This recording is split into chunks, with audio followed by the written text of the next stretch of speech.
questions. Beasley played Mike most of last year, but Will in the Orange Bowl. Is that right? No, he was a combo guy for us. He actually played a couple games at Will. That's why he led us in snaps. He was always our, combo that we could put in at Michael Will. He had some games. I'm not sure if he started at Will, but he played a ton at Will for us last year. Is it fair to say his skill set fits Will pretty well? I think both. I thought, early on in the season, I thought he was playing at a high level at the Mike linebacker position, before Juwan came back last year, and then we slid him where he could play either or. I think he's, skill set wise and just experience, it would be easy for him to go back and play Mike tomorrow if we asked him to. And one more, Keenan Peely he's a traditional Mike, isn't he? Yeah, when you say traditional Mike, I want to be careful. He's not a throwback, 3 yards in a cloud of dust that just runs into people. He's a bigger guy, but he's super athletic. We don't mind putting him in space, blitzing him, putting him in coverage. I think I want to be careful about saying traditional, because we like to consider both of our guys, versatile enough to be outside and inside linebackers. Being in Austin?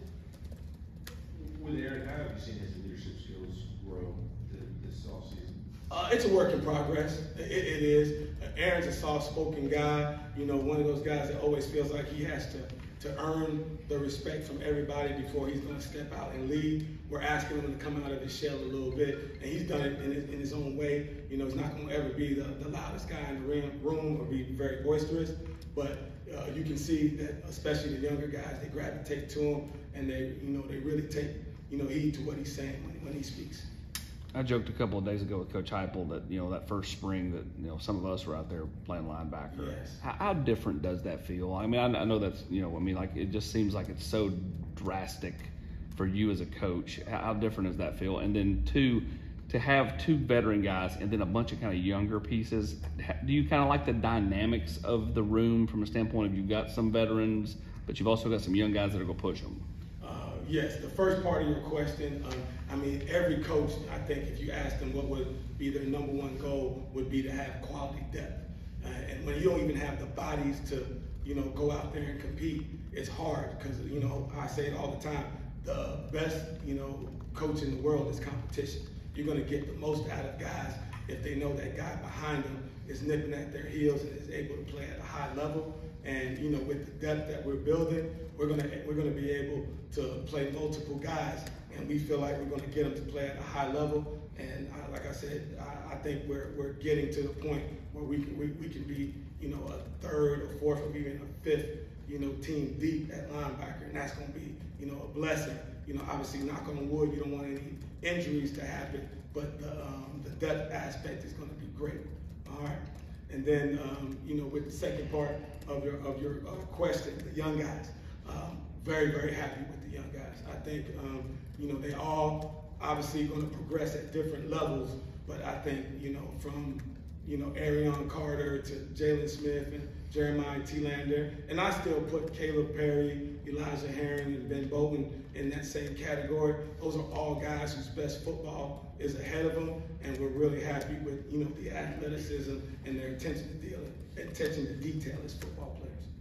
Patrick and Casey in the back. Brian, you were pretty complimentary of the spring that Arion had.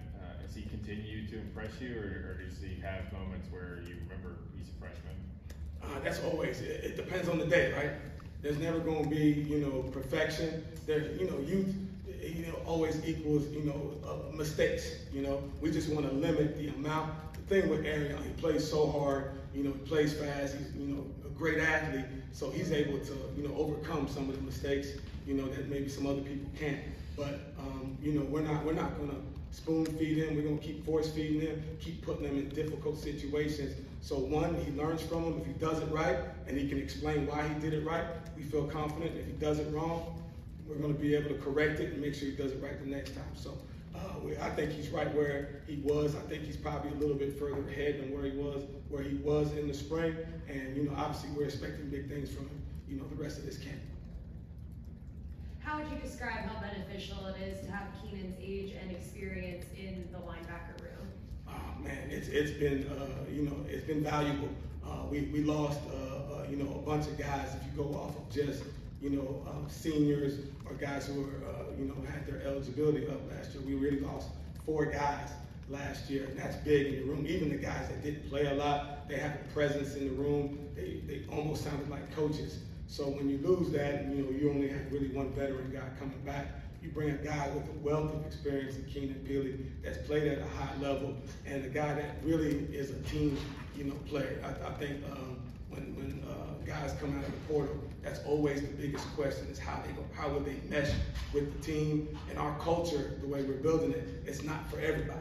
You know, it's not you know, one that if you come in and you have a selfish bone in your body or you're a me guy, it doesn't fit. And man, he's been a perfect fit in the room and for the defense and for the whole team. Barthik in the back. Coach, we heard from Jalen Smith yesterday. He referred to you as a second father. When you hear a player refer to you in that way, what does it mean to you? First, it would say I probably should get a tax break because I only got 2 kids working really, 2 girls. But secondly, it's appreciative. I don't take the position I have for granted. I know we are in a position where, you know, we have a chance to help shape their lives. He's got 2 great parents. Got a chance to, you know, get a chance to know them during the recruiting process. He's got 2 unbelievable parents, but like I said, I don't take that for granted. I appreciate the statement. I told him that doesn't mean he's not going to get coached hard. It might mean he's going to get coached harder. But at the end of the day, you know, coach is not just teaching, it's not just instructing, it's also caring about these kids and, you know, making sure that their futures are going to be set by the, you know, the experience that they had with you. Ben? With Jeremiah and Jalen, just kind of what stood out about them these first couple of days of camp? How would you assess where they are and the next couple of steps for them these couple of weeks to continue to grow? You know, obviously with what we do offensively, we got to be able to get aligned fast, and I love it because you have to be able to think on the run. I think that's the biggest, you know, wow factor for them coming out of high school. I thought the spring helped a lot. They're getting better, but the processing has to happen a lot faster, which is great for us because if you have to process fast, that means you know what you're doing. Obviously, the physical part of the game, the speed of the game, it's got to keep coming. There's still some times, you know, if they're a step late with their read, the ball's past them. We got to get better there, but we've been happy with what they've done. They've all flashed. And I said, I put, you know, Arion and obviously, you know, Caleb, Elijah, Ben Bowen, you know, all those guys, they've all flashed a bunch. And I think, like I said, their best football's ahead of them. Vincent Austin. How much have you guys worked on, talked about, you know, the preparation to get your guys ready to create more turnovers or get those game-changing type of plays for their defense this year? It was the lead, you know, bulletin point for Coach Banks.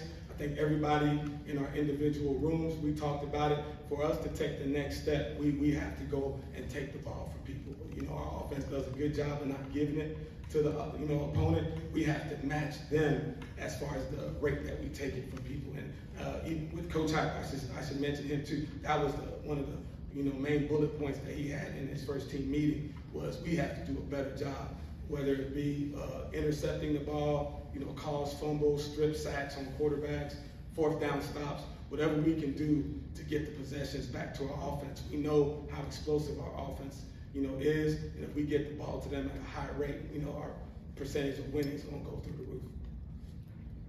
Coach, when you made the decision to come here a couple of years ago, what kind of take everybody through that decision? Because you were at Michigan, another you know program with a lot of history.